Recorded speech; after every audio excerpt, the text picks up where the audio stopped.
Esse é o programa Visão Web TV, Economia Criativa. Meu nome é Adolfo Melito e eu estou aqui hoje recebendo o Henrique Stetter, que é o especialista na área de ações, mercado de capitais. O Henrique vem de uma experiência muito importante em bancos de investimento internacionais e hoje atua na Guide. Henrique, seja muito bem-vindo.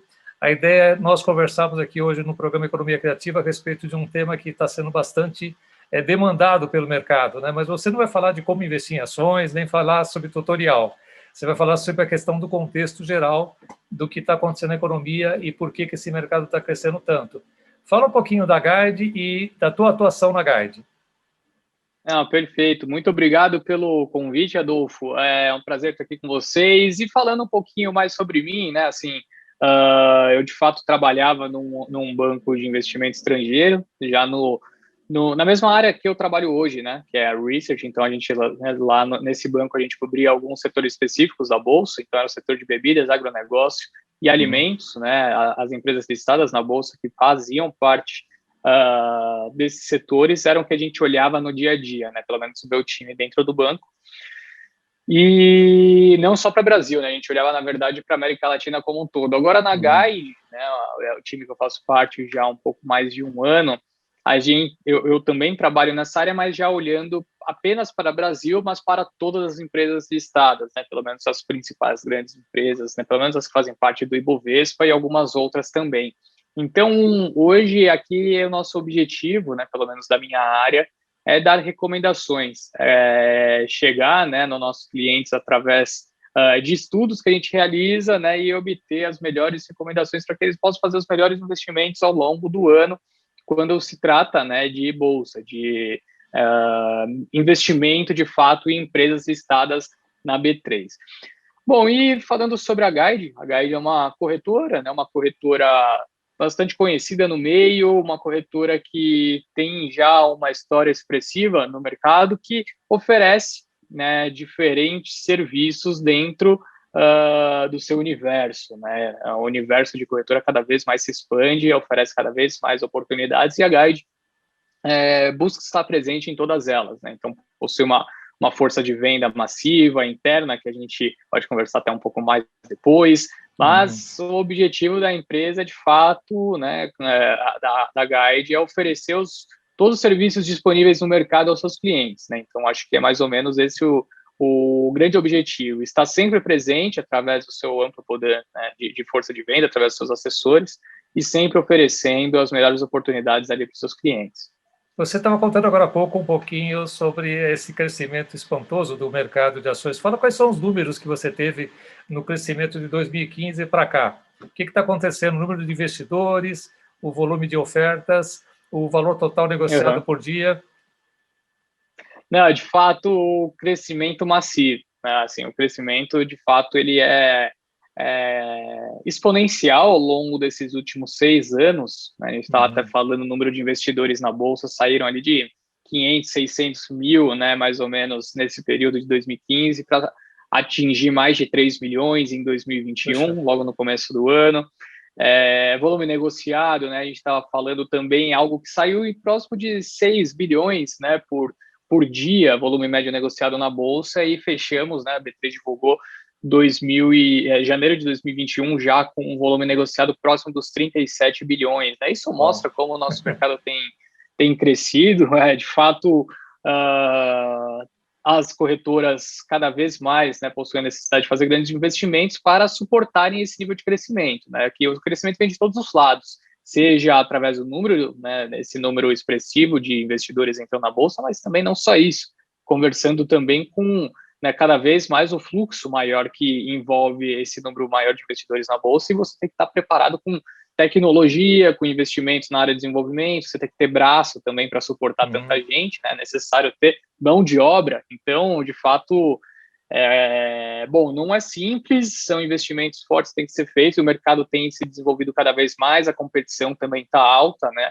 Hoje temos muitas corretoras no mercado oferecendo serviço de qualidade. Então, enfim, é um mercado que está em pleno desenvolvimento, tem muito espaço para crescer, no meu ponto de vista, mas estamos no meio da curva ali de desenvolvimento, sem dúvida. E a Guide tem uma história muito importante, né, do ponto de vista de como ela nasceu, como ela foi investida, hoje tem uma participação do capital estrangeiro, é uma das Big Five, uma das grandes 5 empresas aqui nesse mercado, então ela tem uma referência muito positiva. Quando a gente fala em atendimento a um número cada vez maior de clientes, me vem à mente o seguinte: é claro que o cliente quer ser atendido da forma que ele escolher ser atendido, né? Então ele vai atender Exato. por telefone, vai falar com você, vai falar com os analistas da Guide, vai falar via home broker e vai falar também através de uma assessoria, né? Eu tenho a impressão que existe em cada grande organização como a Guide um grupo de pessoas que está conectada, que são agentes preparados para falar com o investidor, tem uma carteira de clientes, né?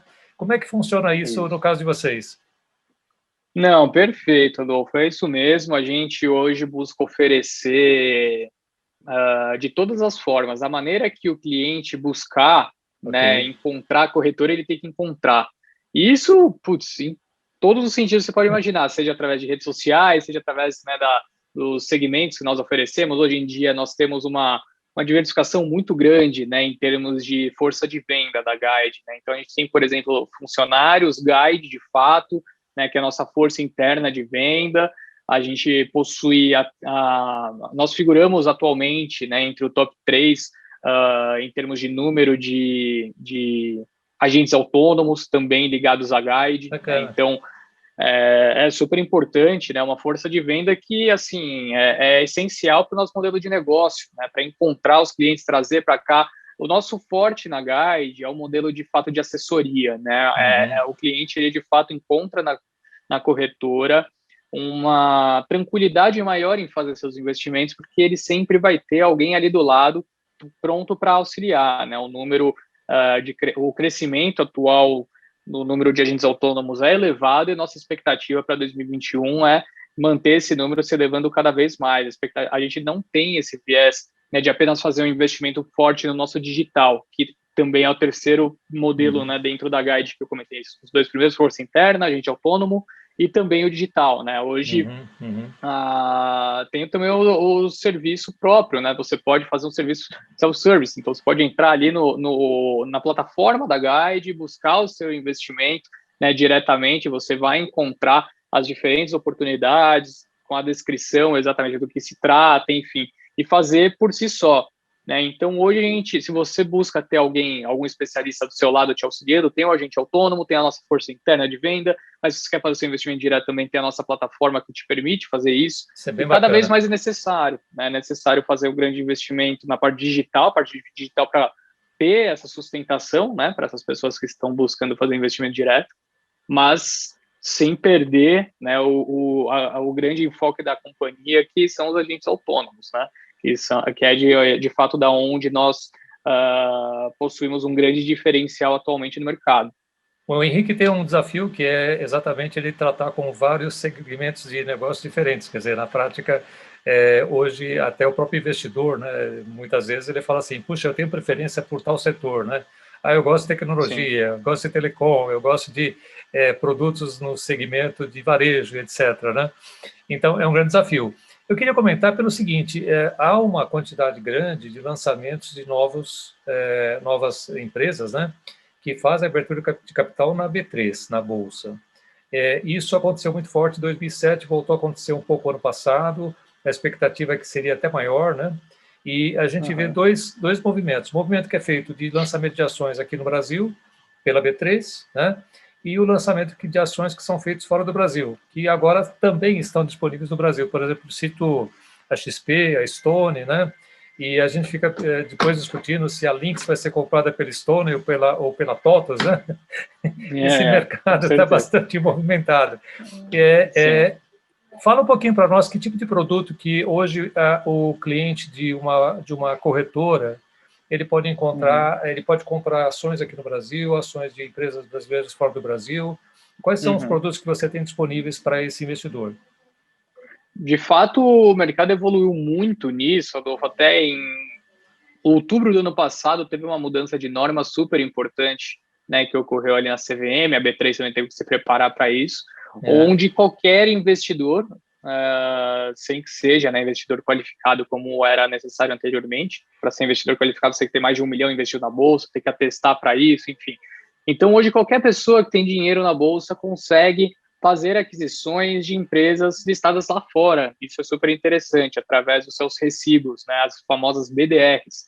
Então, hoje você consegue investir nessas empresas brasileiras que optaram, né, algumas delas que optaram por fazer a listagem lá fora, você consegue investir em empresas que são, né, de outros países, são listadas nos Estados Unidos. Então, abriu um leque de oportunidade muito grande, né? Conforme o mercado vai evoluindo, cada vez mais a gente vê também emissões de ofertas de fundo imobiliário, né? Antes a gente tinha muita restrição quanto a fundo imobiliário, até a liquidez era baixa, você não conseguia fazer grandes movimentações ali que você já causava distorção no preço, né? Sem contar, cada vez mais temos IPOs sendo realizados aqui também no Brasil e ampliando, né, cada vez mais essa gama de oportunidades de investimentos de empresas brasileiras e listadas aqui, né? Então, de fato, se você compara a evolução do mercado, não se restringe apenas ao número de investidores, ao volume negociado, mas também a evolução do mercado conversa com essa maior oportunidade de diversificação de investimentos. Cada vez mais você consegue, de fato, investir no que você quer investir, não no que o mercado te oferece para investir, né? Acho que esse que é o grande ponto. E nessa modificação, esse aumento de número de ofertas, de novos segmentos, etc., etc., me vem uma dúvida. Você comentava a respeito do perfil dos investidores, são investidores mais jovens, né? Que estão influindo para a bolsa, fluindo para a bolsa, e naturalmente deve ter uma preferência por, deve ter uma preferência não, são valores investidos unitariamente menores, né? Que tipo de preferência esses novos investidores têm? São as empresas tradicionais? São os novos IPOs? São empresas de tecnologia? Dá para fazer uma análise? Olha, assim, de fato, isso que você citou é super interessante porque conversa com a evolução do mercado que a gente estava falando agora, né? É um gancho interessante, porque a evolução do mercado, de fato, decorre atualmente, até um estudo divulgado pela B3, que nós tivemos a oportunidade, né, de obter há pouco tempo atrás, informava que o mercado, de fato, está crescendo de maneira acelerada e quem está entrando na Bolsa, de maneira majoritária, são os jovens, são pessoas que, né, possuem investimento ali variando da casa dos 18 aos 35 anos e com um ticket médio muito menor do que, naturalmente, as pessoas, né, que estão há mais tempo, aquelas pessoas com investimentos maiores possuíam. Então, esse o novo perfil da Bolsa, né, do desenvolvimento da Bolsa é esse. A gente está acompanhando cada vez mais jovens com investimentos menores. E, bom, essa é a parte concreta que nós temos, tá? Essa é a parte concreta. Agora, traçar um paralelo exatamente em qual tipo de empresa que eles estão investindo é um pouco difícil pôr a mão no fogo quanto a isso, mas é natural que as pessoas também sintam mais confortáveis em investir em empresas que eles conhecem, né? Claro.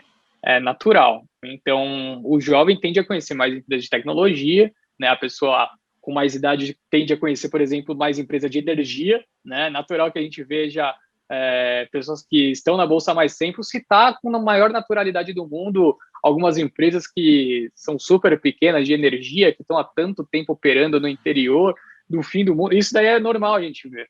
Então, acho que tem essa relação. Tem essa relação. Só que eu não consigo comprovar através de dados. De alguma forma, o investidor de ações, ele começa talvez a fazer a sua própria seletividade, tipo de ações que ele gosta de investir, e esses investidores que investem em ações de companhias energéticas, etc., eles buscam mais a questão do dividendo, né? E tem uma pegada interessante do dividendo. Se você tem um mercado lá embaixo, você compra o máximo de ações que pagam dividendo, o retorno sobre aquilo que você comprou é muito maior, e a valorização vem em contrapartida também. Mas eu queria comentar sobre uma questão que envolve as chamadas pequenas ofertas. Na realidade, não é bem pequenas ofertas, são a chamada Bovespa+, né? Que foi uma regulamentação que saiu aqui em São Paulo, aqui no Brasil, no ano de 2003, se não me engano. Durante muito tempo ficou meio lá parado, né? Não tinha muitas ofertas, porque eram investimentos de valores menores para empresas menores, né? E que tinha pouca liquidez. Então, basicamente, 70% era vendido para investidores de fora. E as empresas não se motivavam, porque tem um custo muito alto para você entrar e tudo mais. Em 2014, o governo veio e trouxe uma vantagem para esse mercado.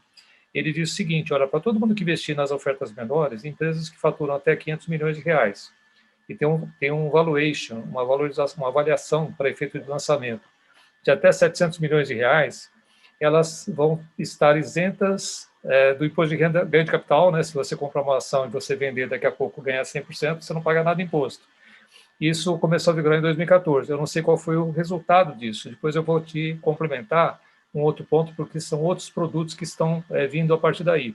Mas a pergunta que eu tenho para você é a seguinte: com esse valuation de 700 milhões de reais, como é que você vê esse teto, né, para as empresas que estão aparecendo agora, especialmente de tecnologia, né?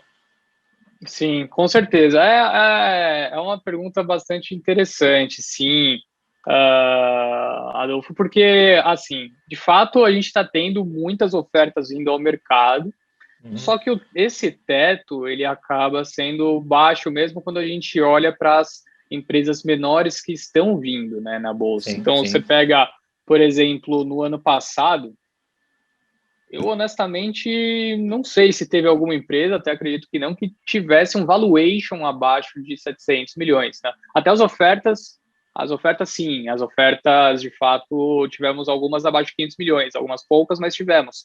Mas o valuation abaixo de 700 fica muito restrito. Você pega as empresas recentes, né, que fizeram IPO, mesmo enfim, algumas que hoje é um pouco difícil a gente enxergar dessa forma, mas tivemos no ano passado a empresa levantando, né, 300 milhões com se não me engano, a Priner, enfim, algumas pequenas que acabaram sendo listadas, mas não se adequando a essa restrição que, por consequência, né, acaba limitando um objetivo que era bastante interessante, né, desse investimento, fazer como se fosse um IPO, pré-IPO, né, assim, a gente até chegava a falar sobre isso há algum tempo atrás, uma empresa que conseguisse, através do Bovespa+, capitalizar, né, e, posteriormente, de repente, até realizar uma oferta maior quando tivesse já, né, com uma capacidade de investimento mais relevante. Mas, de toda forma, o conceito é um conceito que sim me agrada, é um conceito que a gente tem uma necessidade para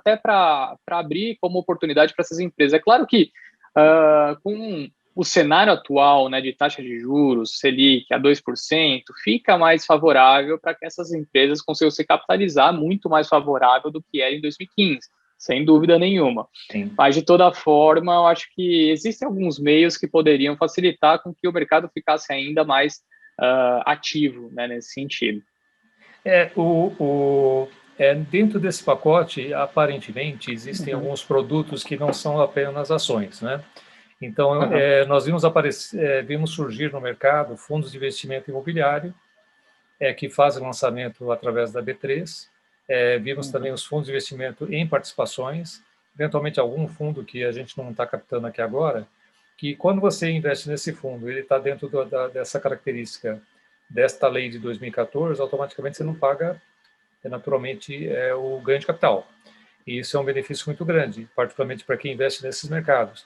Eu comento isso porque o mercado de capitais, o mercado de financiamento para a parte imobiliária no Brasil, ele atende muito bem as empresas de grande porte e atende muito pouco as empresas de médio porte. A gente tem falado bastante sobre isso. 40% do mercado, alguns consideram até mais, 70% do mercado, são empresas que têm pequeno porte, médio porte e que não conseguem financiamento bancário, né, por questões aí várias, né, em função das limitações que os bancos têm.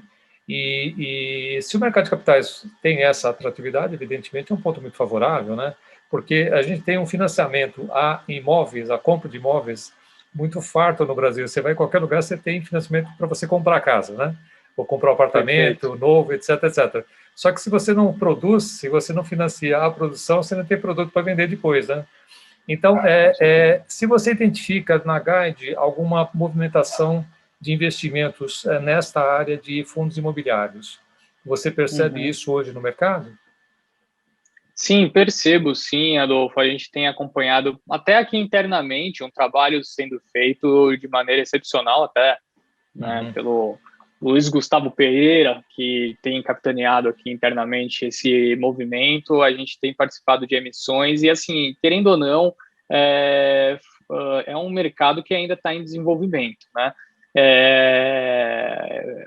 Se você compara o que a gente enxerga hoje no segmento, já é uma evolução muito expressiva com os últimos anos. Internamente, isso também é uma verdade. aqui na Guide também internamente, a gente participando agora cada vez mais de emissões, mas de toda forma há uma dificuldade ainda, né, quando se trata de emissões menores, né? Então há ainda uma dificuldade até por conta da liquidez. É um mercado que, quando você compara com o mercado americano, é interessante o que acontece. Lá o mercado americano, fundo imobiliário, a gente já acompanha, já é um mercado maior, né, do que o mercado de ações como um todo, enquanto a gente tem uma divergência muito grande nesse sentido aqui no Brasil. Uhum. Então, sim, é algo que a gente tem acompanhado, né, até um desenvolvimento do próprio mercado, nível de divulgação de informações melhorando bastante, que é super necessário, né, para conseguir também novas emissões. Hoje a gente tem um trabalho de algumas pessoas que contribuem para esse nível de divulgação, seja através, né, das próprias emissões, cada vez mais entendendo o perfil dos investidores que buscam ali, né, essas oportunidades, mas também tem um trabalho massivo de pessoas envolvidas nas redes sociais que distribuem cada vez mais o conceito do porquê é interessante fazer investimento em fundos imobiliários, né? E é um setor que é amplamente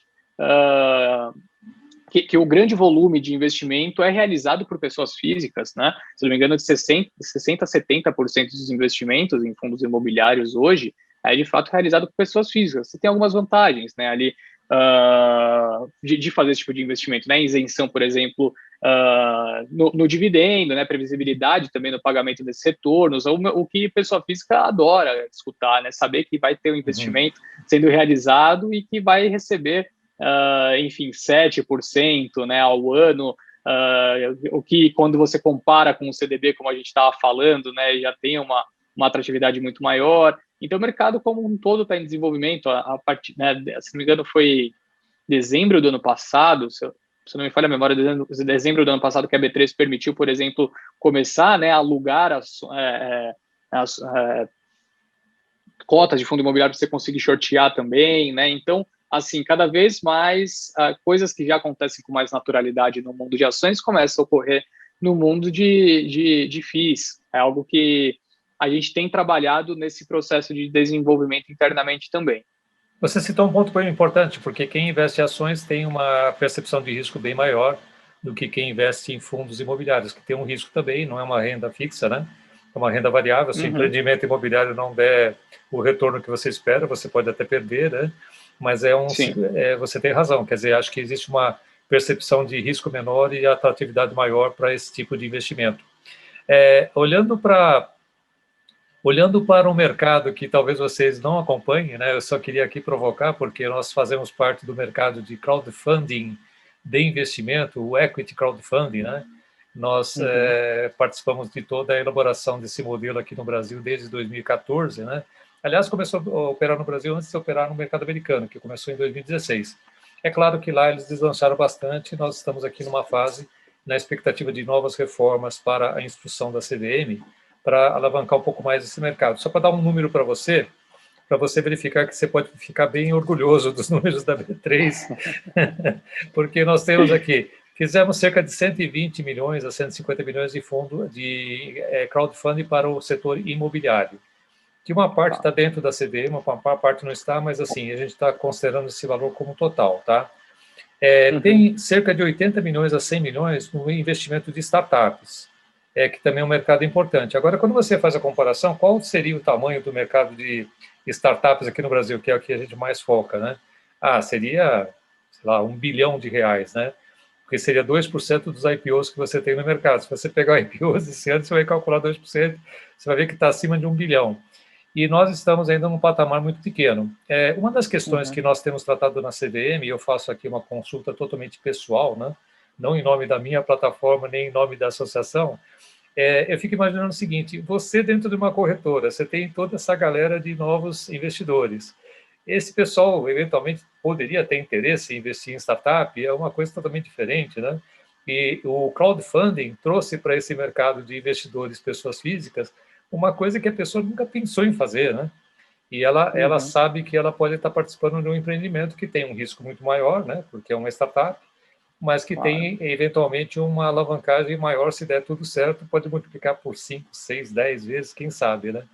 Então, eu pergunto para você, Há uma percepção de interesse nesse assunto ou esse assunto nem passa pela cabeça dos investidores que você conhece? Adolfo, assim, eu acho que eu digo que passa mais pela minha cabeça, passa mais por pessoas que trabalham por ali, mas assim, a gente, até por falta de divulgação, né, desse tipo de Uhum. informação, acho que hoje há uma restrição. Acho que é o tipo de negócio que muita Sensação. gente aceitaria e gostaria, né, de participar. Porque apenas grandes investidores, grandes empresas conseguem fazer investimento em startups, né, enfim. Assim, eu tenho certeza que muita gente gostaria de ter essa oportunidade, né? E quanto mais a gente abrir o leque de oportunidades para um mercado ainda em desenvolvimento aqui no Brasil, é super importante. Agora, eu acho que o que falta talvez seja essa disseminação dessa informação, né? Mostrar para as pessoas que lá na frente talvez possa ter uma oportunidade como essa, e tenho certeza que seria abraçada por não diria a maioria, né, por envolver um Sim. risco grande, mas por grande parte, com certeza, das pessoas que já são atuantes no mercado hoje em dia. Há um pleito dentro da própria CVM pela associação e algumas empresas são favoráveis, algumas não, nem tanto, né? Mas assim, Uhum. a coisa mais lógica seria você falar assim, bom, tem um grupo de corretoras aqui, de corretoras que também são homologadas pela CVM, aliás, até a regra anterior permitia isso, tá? E quando se criou a Uhum. figura da plataforma em 2017, já não tem mais essa cooperação. A gente vai voltar ao tema futuramente, porque se isso for facultado de fazer algum tipo de cooperação, a plataforma com uma DTVM, por exemplo, com a GAD e outras corretoras, é uma forma de você oferecer um produto também, sendo que a plataforma continua sendo responsável por aquela oferta, não vai passar a responsabilidade para a corretora, né? Porque se você também faz uma distribuição de um produto que vem de um banco de investimento, você está fazendo uma distribuição, né? Você tem uma Claro, participação, mas você não é o responsável pela emissão, né? com Enfim, esse certeza. é um assunto que está no pipeline aí para a gente falar futuramente. Há um Não, interesse. maravilha, e eu acho que sim, é uma conversa que merece ser cada vez mais colocada em pauta, sem dúvida. E para falar em inovação, né, que é um pouco do nosso tema aqui da economia criativa, eu queria colocar para você um ponto que, na minha opinião, quer dizer, na minha opinião não, na minha sondagem, é uma coisa que não tem pouco tempo não, já tem quase 20 anos. Lá Uhum. fora, talvez um pouco menos, talvez uns 15 anos. Foi lançado um formato de captação, que também é através do IPO, né, oferta inicial, pública inicial, que é o chamado SPAC, SPAC, que é o Special Purpose Acquisition Companies. Então, é uma coisa Uhum. meio diferente para nós aqui. Fala assim, bom, digamos que você, Henrique, é um expert e todo mundo fala que você tem uma reputação muito grande na definição de empresas que você vai fazer uma incorporação, né? Então, você lança um SPAC, né? E você vai para o mercado de capitais, o mercado de capitais vai colocar para você 100 milhões, e com esse produto em mãos, você vai fazer a aquisição de uma empresa, né? Ou eventualmente mais de uma empresa. Eu sei porque nós conversamos sobre isso, eu sei que você conhece o assunto. Isso está longe de acontecer no Brasil? Quais são as eventuais possibilidades ou não possibilidades de acontecer aqui? Acho que hoje, assim, a gente tem alguns impactos no Brasil, mas não do lado de fazer o investimento, mas sim algumas empresas brasileiras já terem recebido bid de SPACs, né? Então, Ah, é? é essa a grande curiosidade. A gente tem, por exemplo, não, assim, a gente pega recentemente, até uma notícia que me lembro de cabeça, a Minerva, né, aquela empresa que é um frigorífico, Ah, sim. e possui dentro dela a Athena Foods, que é a sua divisão de atuação aqui na América do Sul, né, ex-Brasil. Então, você tira o Brasil, atuação ali no Chile, Argentina, enfim. E tinha recebido até uma proposta pouco tempo atrás do SPAC para levar, né, um percentual e jogou o valuation lá em cima. E o debate a respeito da existência da SPAC só surge aqui no Brasil, pelo menos com mais força na mídia, quando alguma empresa é alvo de alguma aquisição, né, de repente de Sim, um sim, SPAC. Mas atualmente a gente possui algumas outras ferramentas que são mais utilizadas, né, aqui no sim. Brasil nesse tipo de sentido, nesse tipo de postura. Então, como a gente estava comentando, né, você citou anteriormente os FIPs, né, fundo de com investimento em participações, tem também os FIIs, né, com investimento em infraestrutura, que tem alguns incentivos, até mesmo do governo, né, para conseguir alavancar ainda mais, e a expectativa que nós temos é que alguns outros produtos possam vir ao mercado principalmente na linha do agronegócio, né? Então, com um enfoque no agronegócio, talvez a gente tenha essa expectativa que possa ter um desenvolvimento maior ao longo dos próximos anos, pelo menos é isso que o nosso time de mercado de capitais espera por aqui. Bacana. Tem um aspecto que envolve a parte de legislação, já que a gente falou de startups, falou de ofertas menores, né? Falamos dessa isenção que existe na B3 desde o ano de 2014 para essas ofertas menores, cujo teto está um pouco baixo hoje. E só para comentar, porque nós temos uma demanda também para as startups que começou a ser tratada há 4, 5 anos atrás, que a oportunidade de falar com você aqui agora, também passar o recado para quem está acompanhando esse assunto, é a seguinte: todas as associações hoje ligadas a startups estão tratando esse tema para conseguir a aprovação do marco legal das startups, que a gente pede nada mais, nada menos do que foi feito em 2014 para as empresas maiores, né, que faturam até 500 milhões de reais. As startups faturam muito menos que isso. E os investimentos que são feitos para essas startups vêm de crowdfunding, vem de investidor anjo, vem de investidor de fundo de investimento, FIPs, por exemplo, até o investidor de venture capital, né? E, assim, é um tratamento não isonômico, né? Porque o pessoal, quando investe aqui e vende, tem ganho de capital, ele paga uma taxa que é como se fosse um come-cota, uma coisa meio estranha, né? Então, o pessoal está trabalhando e ultimando, isso agora já está no Senado, a gente espera que haja um resultado muito positivo, porque precisamos incentivar, né, o investimento em startups também e fazer com que exista um patamar que vá chegar também para o mercado de capitais através das corretoras o mais cedo possível, né? Não, com certeza. Não, acho que vai destaque disso aí é um ponto, assim, às vezes a gente pensa em desenvolvimento, né, do país, até viajando aqui nesse conceito, mas a gente pensa às vezes no desenvolvimento do país em alguns pontos que, óbvio que no longo prazo vão gerar resultados, né, e aí a gente fala, de repente, claro que tem que desenvolver educação, claro que tem que desenvolver, mas assim, tem algumas questões empresariais que não são de difícil, né, resolução, que podem obter um retorno, um desenvolvimento muito expressivo para o país ao longo dos próximos anos. A gente está falando sobre empresas de tecnologia, me veio a cabeça aqui, se você quisesse investir em uma empresa de tecnologia na Bolsa, coisa de 2 anos atrás, você teria ali 2, 3 opções.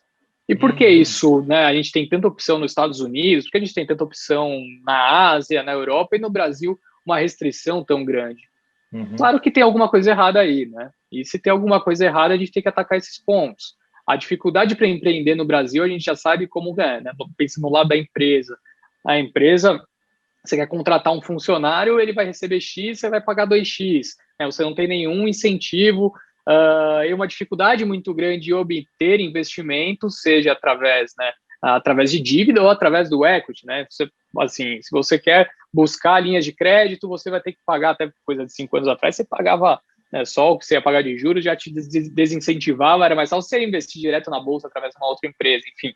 Sim. E, de toda forma, também no equity, né, para o que a gente está conversando agora, a respeito das startups. Se uma pessoa, né, um fundo, enfim, busca fazer um investimento numa companhia, nesse início de trajetória que teria tudo para desenvolver, alavancar, né, e posteriormente o governo obter retornos maiores, né, você pega uma empresa que é listada, uma local web da vida, saiu com valuation, eu não lembro de cabeça, mas vamos supor que seja 2 bilhões, né, valorizou 600% em um ano desde a sua oferta. Saiu a oferta a 17,25 e chegou a bater R$130, né, o papel.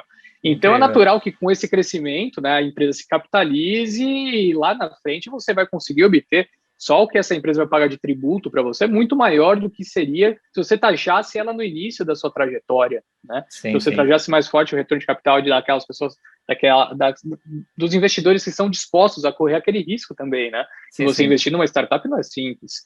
Então, me decorreu esse pensamento aqui, eu acho que contribui um pouquinho para essa conversa que a gente estava realizando a respeito do marco legal. Mas eu estou bastante bem impressionado aqui, quero te parabenizar, porque você tem um conhecimento geral de muitas coisas aí, você respondeu perguntas sobre temas totalmente variados, né? Fico muito feliz que você tenha participado conosco aqui hoje, nesse programa Economia Criativa, Visão de Mercado, Descomplicando a Economia com Criatividade. Quero que você deixe aqui um recado final para a nossa audiência, né? E te agradeço muitíssimo por ter participado dessa jornada e parabéns pelo trabalho que você está realizando junto à Guide. Muito obrigado, eu agradeço mais uma vez o convite, foi um prazer estar aqui conversando com você, também anteriormente com o Rogério. E, bom, deixar uma mensagem para as pessoas que nos acompanham. Eu acredito que as pessoas que nos acompanham já são pessoas que têm um conhecimento, né, mais envolvido a respeito do mercado, que está acompanhando esse dia a dia, esses debates que vocês trazem aqui, né? Mas, de toda forma, convidar a todos a nos acompanhar esse desenvolvimento, né, que a gente tem obtido no mercado como um todo. Nós, Guide, temos o objetivo de capitanear, né, e conseguir facilitar, trazer essa informação de maior qualidade para todo mundo que nos acompanha. Então, através do nosso site, através, né, do nosso site O Guia Financeiro, temos a distribuição de todos os relatórios que nós produzimos de graça. Vocês podem estar sempre bem inteirados, né, através do que a gente produz, seja nosso time de macroeconomia, nosso time de política, nosso time de ações, enfim, tudo que é produzido pela Guide está de fácil acesso para que todo mundo que busque, né, que esteja buscando essa introdução no mercado consiga obter essa introdução já baseado, né, em estudos que nós realizamos, não entrar de qualquer jeito. Eu sei que muita gente tem receio de entrar na bolsa, né, tem esse aspecto de longo prazo que está nas nossas gerações aqui no Brasil, de que bolsa está ligado à sorte, né? Bolsa não é sorte, bolsa é estudo, é muita pesquisa. Então, nós convidamos a todos, né, a entrarem aí nas nossas redes sociais, também no Instagram, no Twitter, Facebook. Estamos sempre divulgando tudo que produzimos. Enfim, nosso trabalho é constante nesse sentido e vai ser um prazer recebê-los também aqui dentro da nossa casa. Valeu, então. Obrigado, Henrique. Grande abraço.